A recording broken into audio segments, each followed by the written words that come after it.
Okay, welcome back to night 3.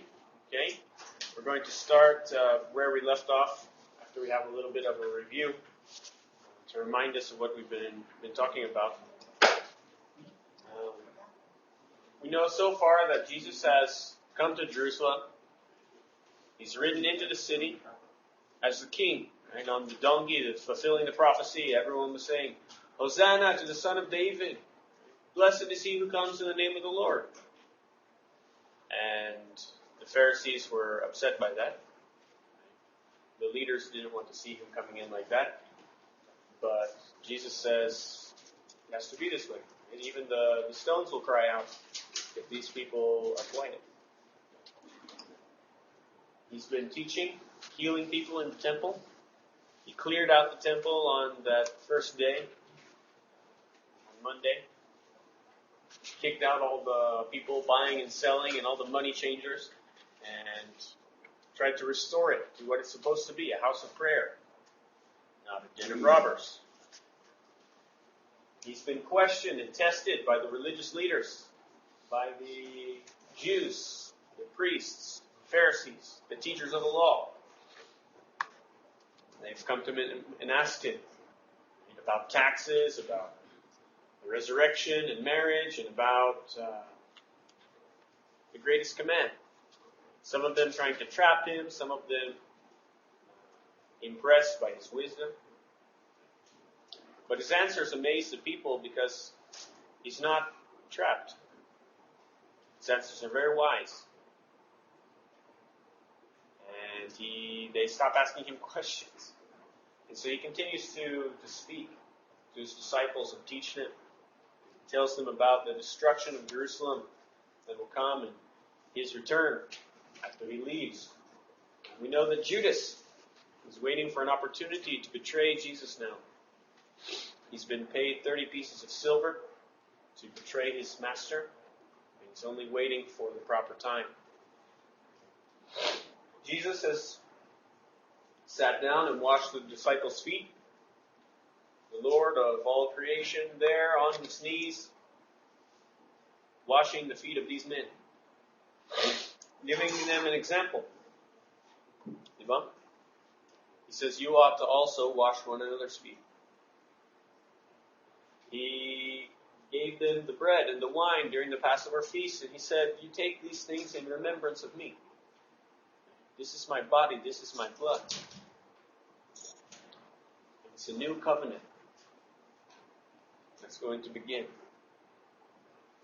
Like Jeremiah the prophet says, "The day is coming when I will make a new covenant with the house of Israel." This is part of that new covenant, that new arrangement that God makes.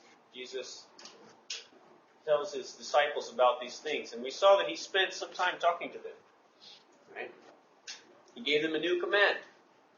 Love one another. He tells them that he's going away. And they cannot come with him. But that he will send a helper.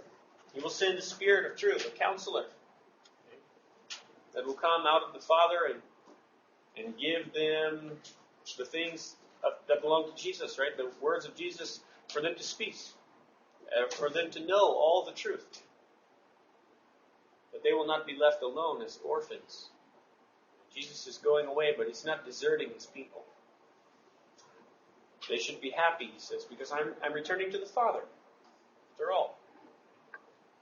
And we saw the last thing he said in chapter 16, verse 16 of the Gospel of John. He says, "In a little while you will see me no more, and then after a little while you will see me." And the disciples start to ask, what does he mean? In a little while you won't see me, and then you will see me. What does he mean? What does he mean? Because I'm going to the Father. They don't understand. What's he mean by a little while? How long is a little while? How soon?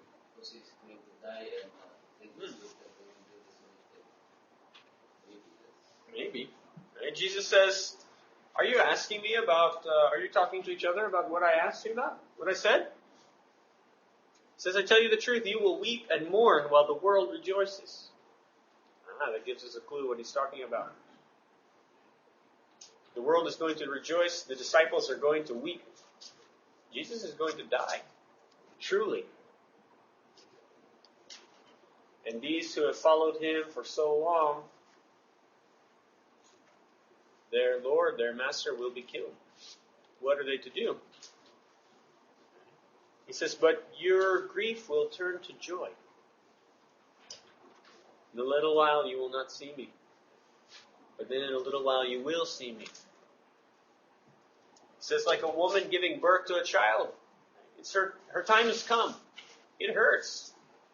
But when the baby is born, she forgets about her pain because of the joy of a new life being brought into the world. And that's true. There are women that give birth and they'll scream in pain, but as soon as it's over, it's over. And then there's a baby. They remember the pain, but the baby is always there. And that's the way it's going to be with the disciples. Jesus is going to die. They're going to hurt. They're going to grieve. But when he raises from the dead, they'll have no more reason to grieve. They'll have no more pain. They'll rejoice that their Master is alive again.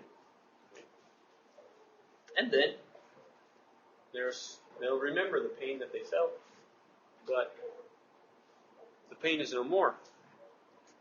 He says, in that day you will no longer ask me anything. I will tell you the truth. My Father will give you whatever you ask in my name. Notice what he says, until now you have not asked for anything in my name. He says, you haven't done it yet. The disciples are going to move on to a new level in their relationship with God. He says, ask and you will receive and your joy will be complete. He says, I've been speaking figuratively with you guys. He admits that he's not been literal with them in many cases. Speaking figuratively, but a time is coming when I will no longer use that kind of language and I'll speak to you plainly. Maybe similar to the way he's taught the people, right? He's always taught them in parables. So they will not really understand if they don't want to listen. And so he says, in that day that I speak you plainly, you will ask my Father. I'm not saying that I will ask the Father on your behalf. No. He says, the Father himself loves you because you have loved me and believed that I came from him.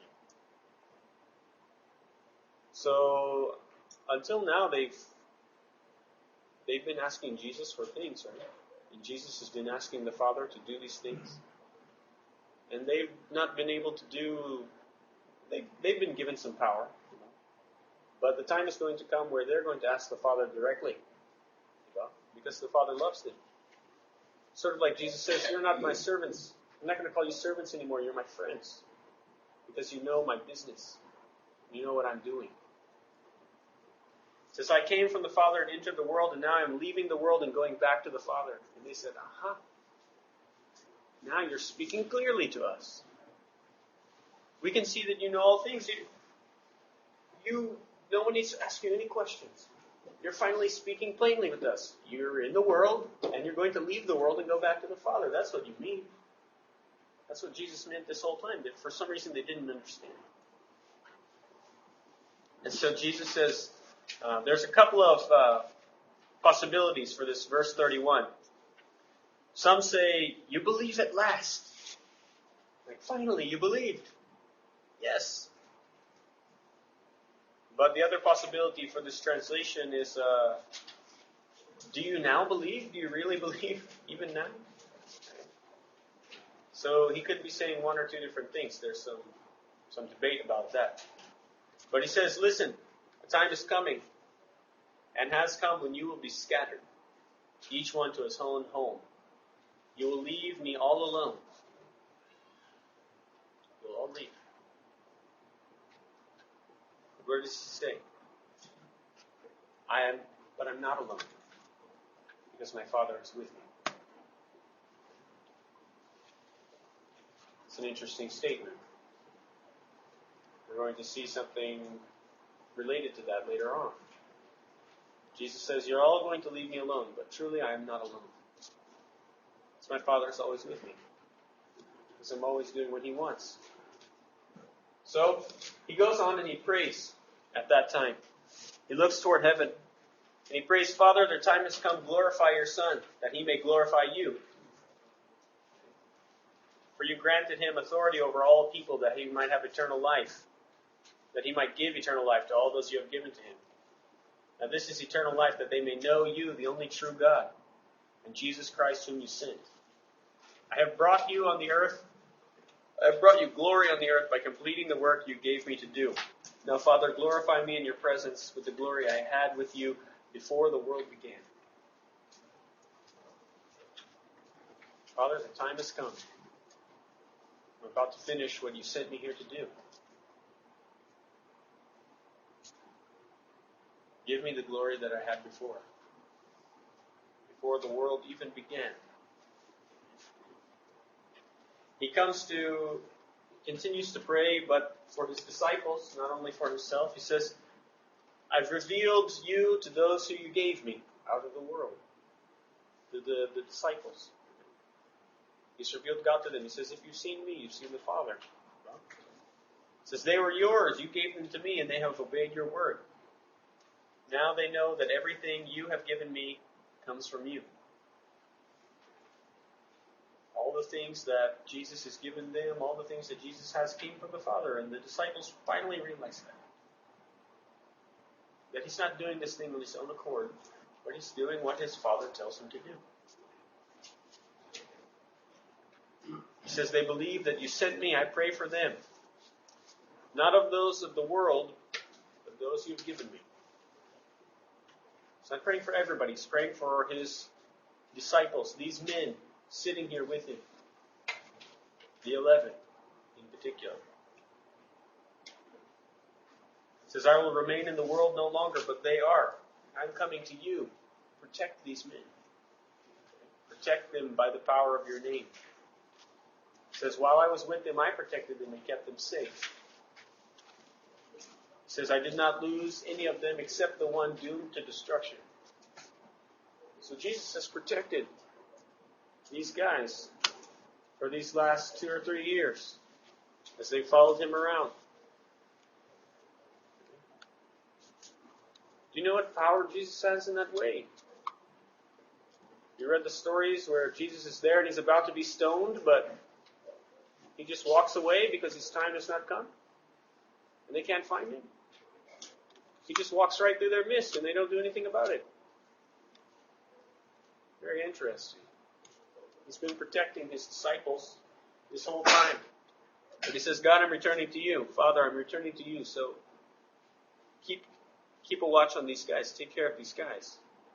I've given them your word. The world has hated them.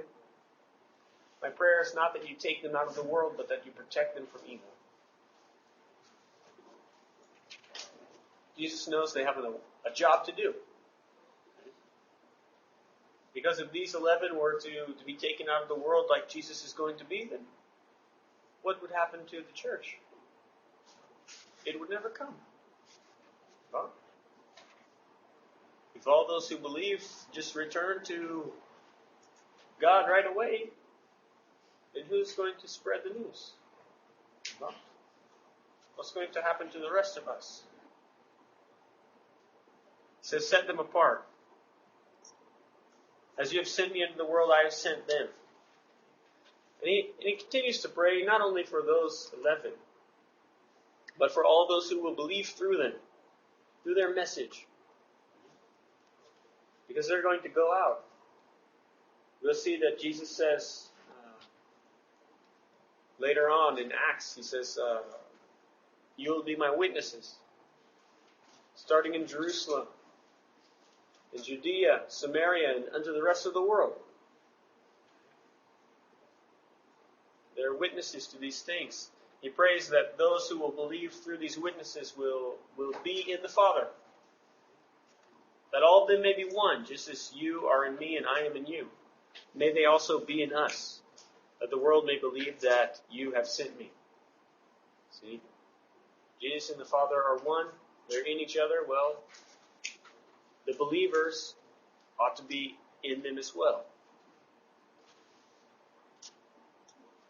I've given them the glory you gave me, that they may be one as we are. May they be brought into complete unity, to let the world know that you sent me and have loved them even as you have loved me. Jesus prays for unity for his believers. It's a difficult task, being united, diba? One of the things we talk about in our course, Jesus Man of the Bible, is that there are now 38,000 religious groups, Christian religious groups. 38,000.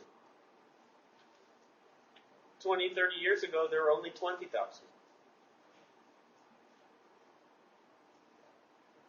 A few days after the words we are reading here took place, there was only one. They began unified, but very quickly division arose among them. That was a big problem in the early church. Jesus prays that his believers will be united as one. That's something that we should strive to do. Okay? But the only way that we can be united is if we have the same word in us that he spoke. We cannot be following our own opinions, our own interpretations of things. We need to be one. It says, Father, I want those you have given me to be with me where I am, to see my glory, because you have loved me before the creation of the world. Righteous Father, though the world does not know you, I know you, and they know that you have sent me. I have made you known to them, and will continue to make you known, in order that the love you have for me may be in them, and that I myself may be in them. It's all about love. Jesus loves his Son, sending him on a difficult task, right? To save these others, who he also loves, to prove his love to them. So we need to make it our goal to make that love visible to the world. Well, that was Jesus' prayer, that the world might see the love that God has for his believers, his followers. Jesus goes on, he finishes praying, and he leaves with his disciples and crosses the Kidron Valley. And he goes into an olive grove there, into the olive press. What's the olive press? Do you know that Gethsemane means olive press? The Garden of Gethsemane? It's the Garden of the Olive Press. What a more fitting term for that place, huh? Where the olives are crushed and turned into oil. There's where Jesus comes on that final night. And he prays several times. Matthew, Mark, and Luke record those prayers there. And he says to his disciples, they come to the place there, and he says, "You sit here while I go over there." And he takes with him Peter, James, and John, the three of them, who he has taken aside on several occasions when he was transfigured with Moses and Elijah on the mountain. Peter, James, and John were there. So here they come, and he tells them, "My soul is overwhelmed with sorrow to the point of death." Imagine what it would be like. You know that the end is coming for you. What's about to happen to you?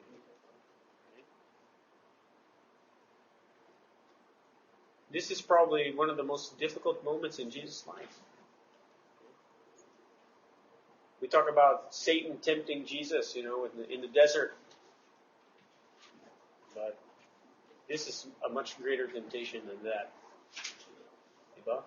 Because what's he going to do? Is he going to obey his Father, or is he going to seek to live? He doesn't want to die. And he asks his disciples, he says, you stay here and you keep watch with me. Okay? So he goes a little further. It says, a stone's throw away. And he fell down to the ground and he prayed, my Father, if it is possible, may this cup be taken from me. What's that mean? What's this cup?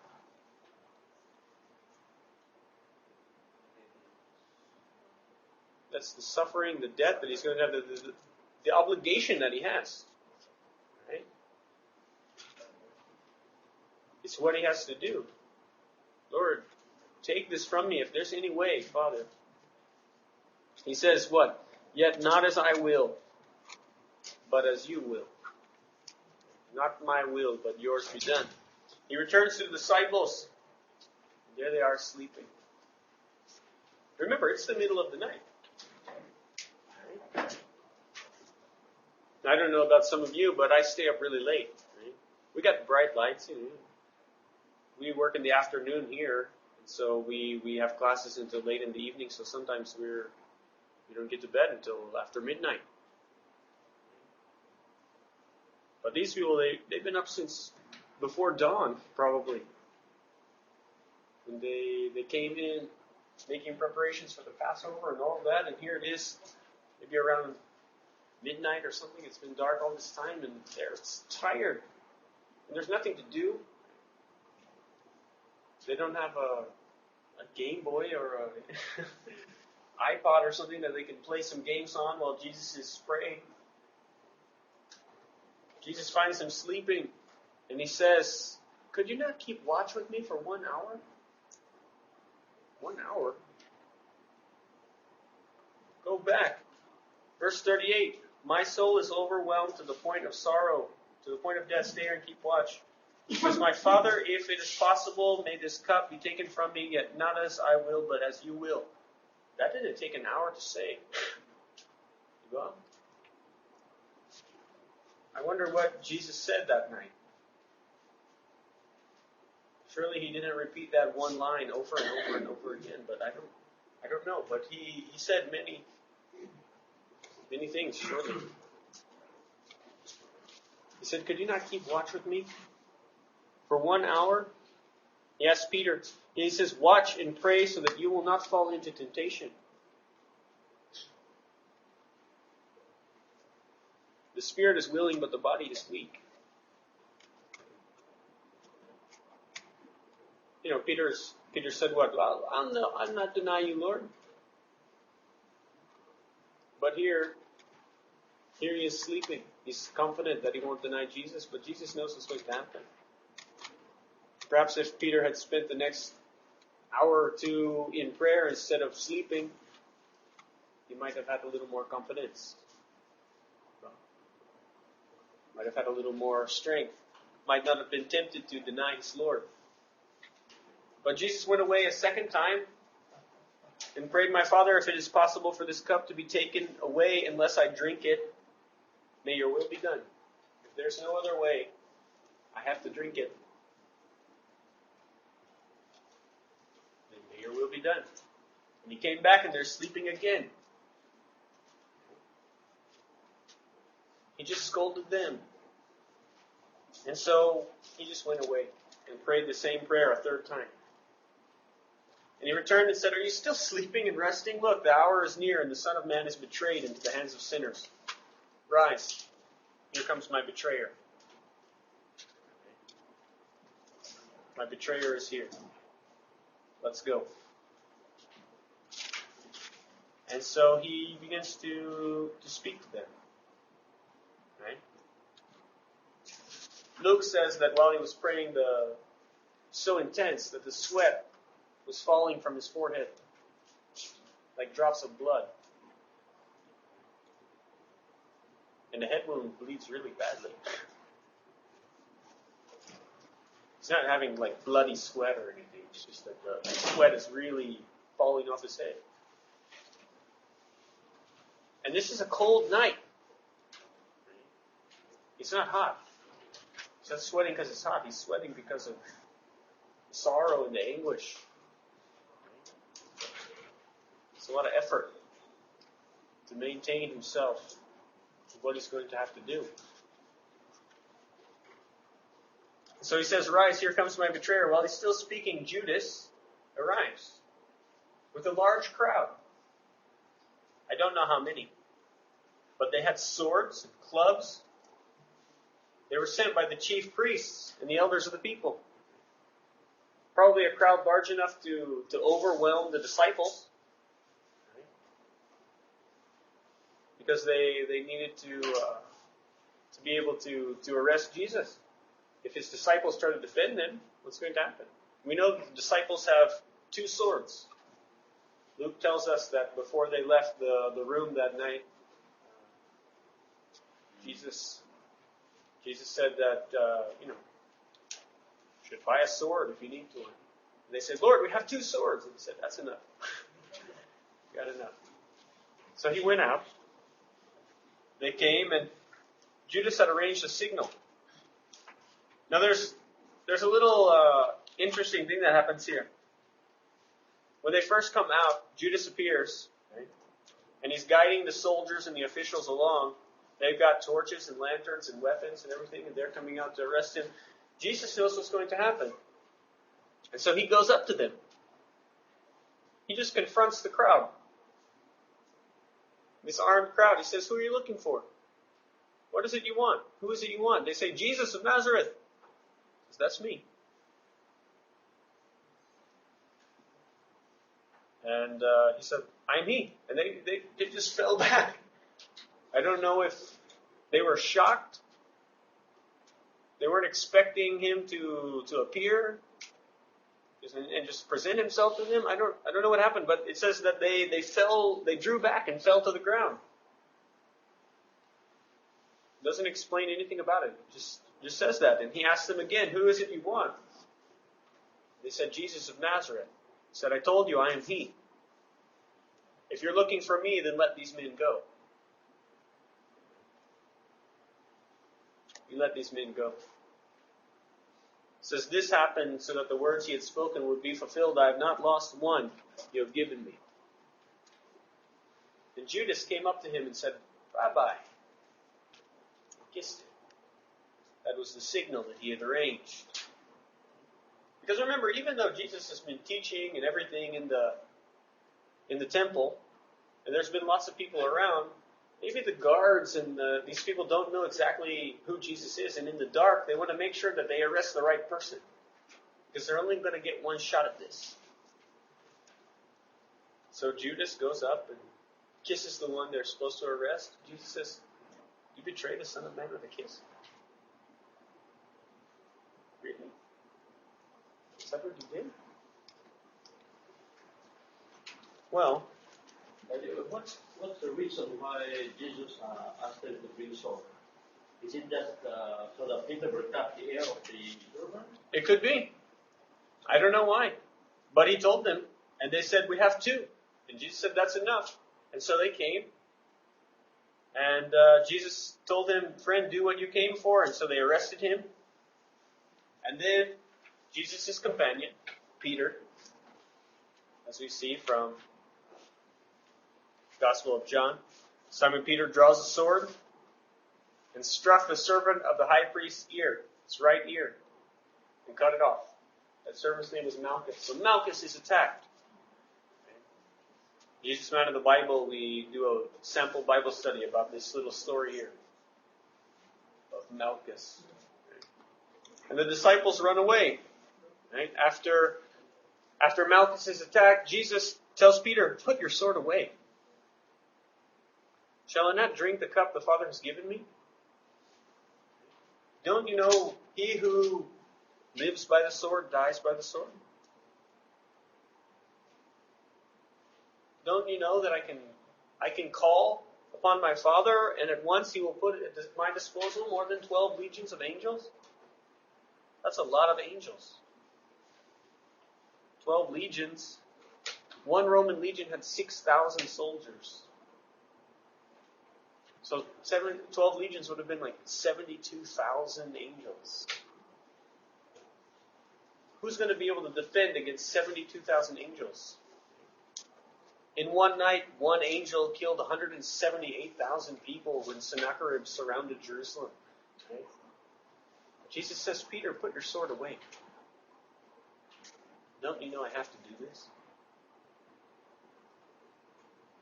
But how then would the scriptures be fulfilled if I called those angels to defend me? He speaks to the crowd. He says, am I leading a rebellion? You came armed to arrest me? You saw me every day in the temple? Why didn't you take me then? Every day I've been teaching. He says, but all this is taking place to fulfill the writings of the prophets, so that they might be fulfilled. And it was at that point that the disciples deserted him.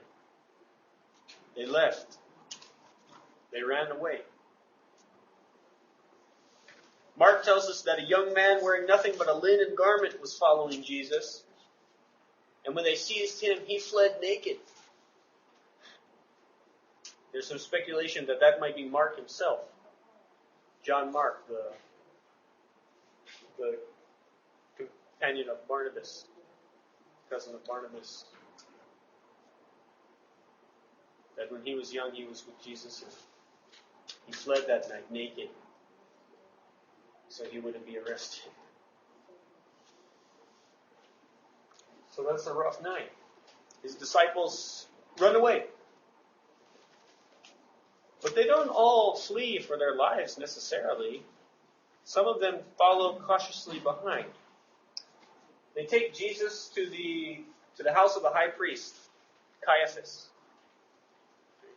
We'll be looking at the Gospel of John mostly, because it has the most detail for these nights.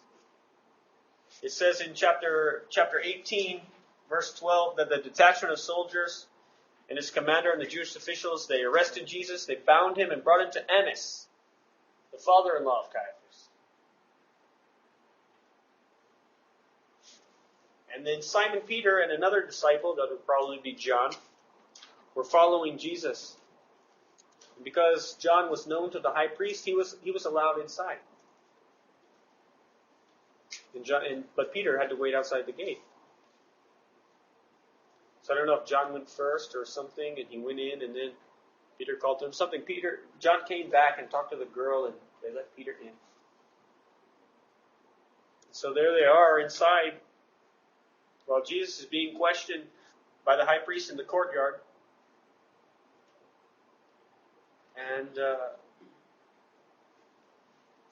someone said, hey, Peter. They didn't know his name, but he said, are you one of those disciples? You're not the girl at the door that let him in. You're not one of his disciples, are you? Can't be letting in his disciples, I guess. I don't know. But he said, I'm not. No. Just came along.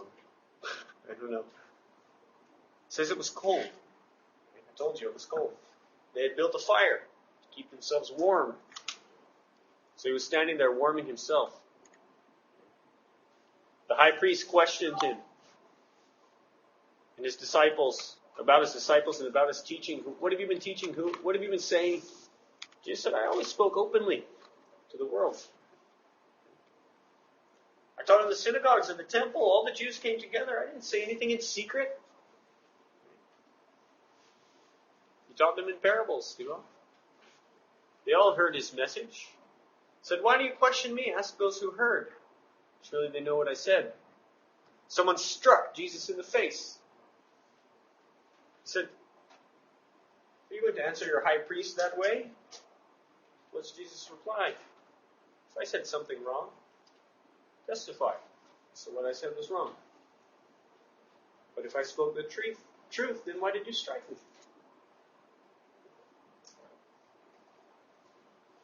No answer. Annas sent him bound to Caiaphas. Simon Peter standing there, and someone else asks him, are you one of his disciples? I'm not. Then one of the relatives of Malchus. Remember, Peter had attacked Malchus. One of the relatives of him was standing by. And he said, didn't I see you in the olive grove? I was there. I remember you. Peter denied it. No, it must have been a mistake. At that moment, a rooster began to crow. Okay. It says, when that rooster crowed, Jesus looked straight at Peter. Luke tells us that Jesus looked straight at Peter, and he remembered the word that he had said, before the rooster crows today, you will disown me 3 times. And so Peter went away and wept bitterly, because he realized that he had not done what he needed to do. He was tempted and lost. Well, they continue questioning him. They mock him, strike him. They blindfold him and hit him. Who hit you? Prophesy. Which one of us was it? Right? You're a prophet. Why don't you tell us? You ought to know. And early that morning, around dawn, they bring him to Pilate. Sometime during these events, not sure exactly when, early in the morning, after they had led him away to Pilate, Judas came. It says he saw that Jesus was condemned, what the high priest had said about him. They brought these false witnesses and everything, and he was seized with remorse. What is it I've done? Can't believe I did this. So he took those silver coins that he had, and he brought them back to the chief priests and the elders. He said, I have sinned. I betrayed innocent blood. They're the priests. They're the elders. They're supposed to help in this kind of situation, right? They're supposed to tell him what kind of sacrifice he should make or whatever, but they just say, what is that to us? It's your responsibility. So Judas, though he tried to repent, he didn't know what to do. He didn't know where to turn. So he just threw the money into the temple, and he ran away, and he hung himself in a tree in a field. And when the priests picked up the coins, they said, it's against the law for us to put this into the treasury. It's blood money. So they used it to buy the potter's field where Judas had hung himself, to make it a burial place for foreigners. And they call it the field of blood. So that fulfills what was spoken by Jeremiah the prophet. They took the 30 silver coins, the price set on him by the people, and they used them to buy the potter's field as the Lord commanded me. Zechariah the prophet has a similar prophecy about these 30 coins, throwing them in the temple to the potter. So those, yet more prophecies fulfilled. Jesus stands before Pilate. By the way, in Matthew, it was written that Judas hung himself. Right. In another occasion, it states differently. It says some sort of a drop and his stomach burst open. Yeah, let's see. How do you explain that?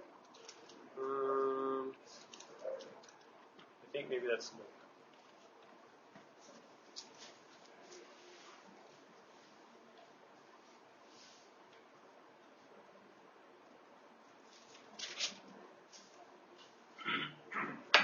Let's see if I can find out where that part was. It's in another book.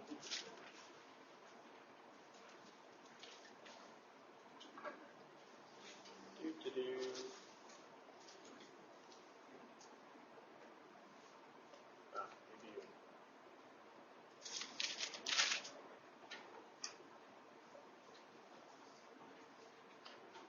No, that's not it. Maybe it's Acts 1:18.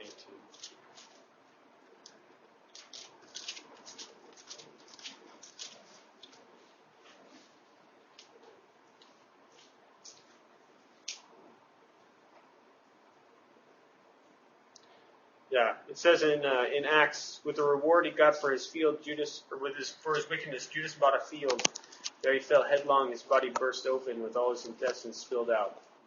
Everyone in Jerusalem heard about this. They called that field in their language Akeldama, which is the field of blood. There are two versions. Well, it's possible he hung himself and that the rope broke or something after that. His body fell. I was thinking about that. Yeah, I cannot reconcile the two. Well, yeah, we don't know exactly how he hung himself. He just says that he hung himself. So if it was a field with maybe near a tall building or the wall or something. That's the common belief that he hung himself. That's it. But on the other occasion, it's written. It's different. Yeah. Well, it just says that Maybe he what fell. you said is, there's a probability in what you said.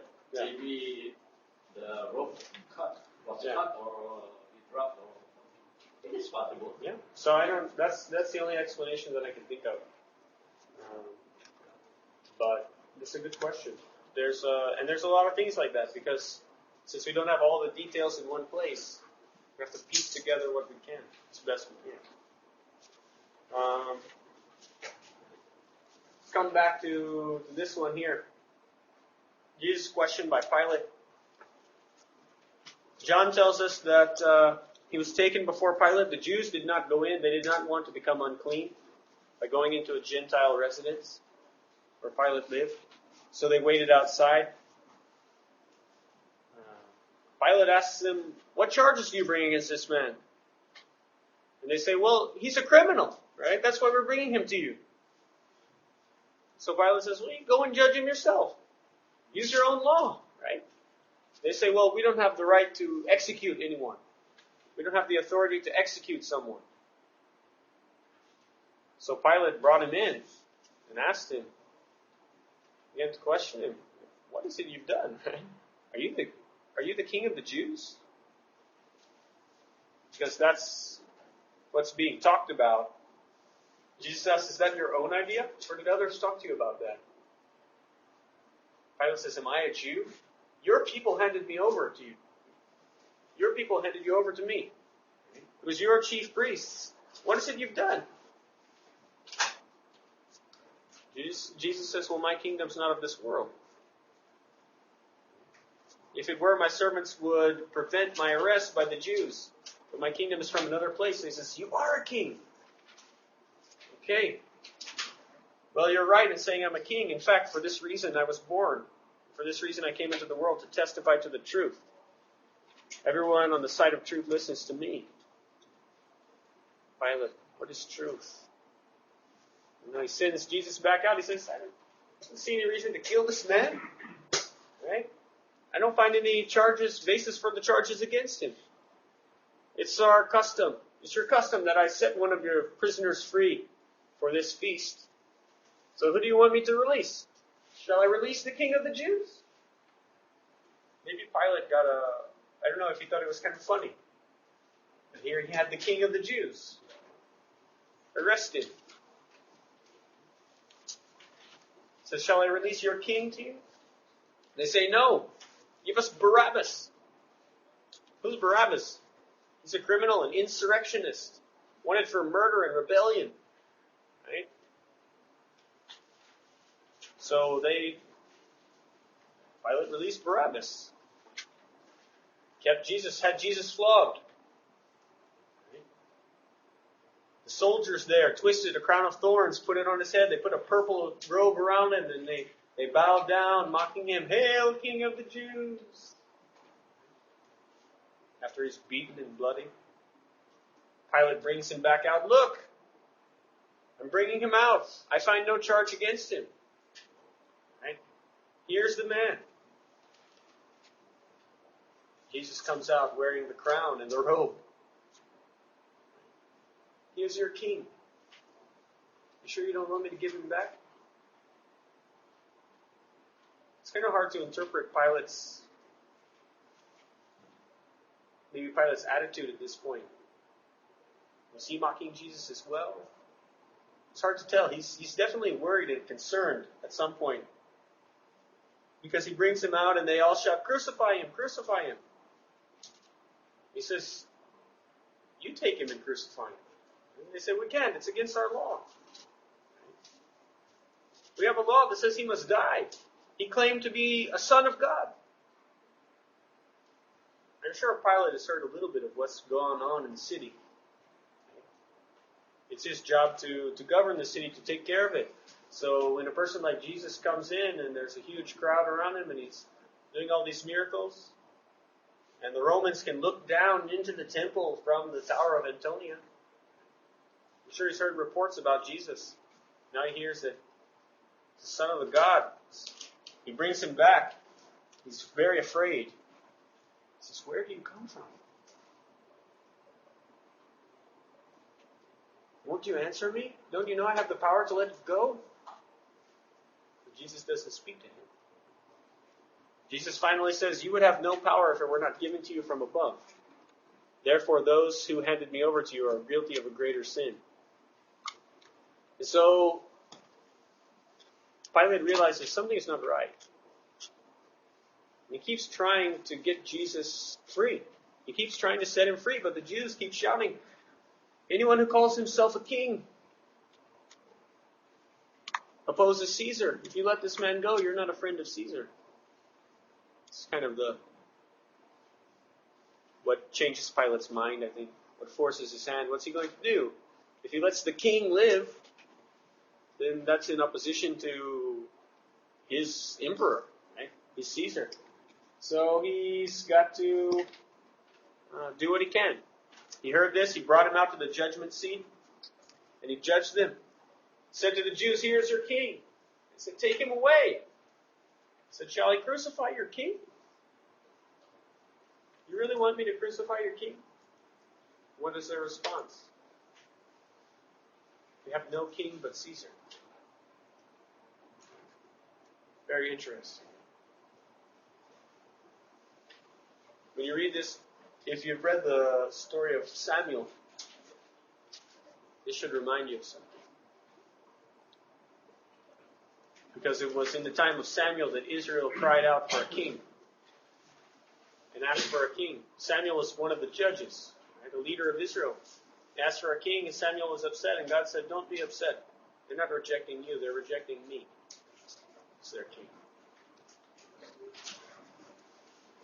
So here God was rejected as the king. They set up their own kings like the nations around them. And here Jesus is rejected as the king, and they only want Caesar. Right? The Jews have turned away from God. So let's go a little bit through this. We'll go ahead and start the snacks before we get into the crucifixion story.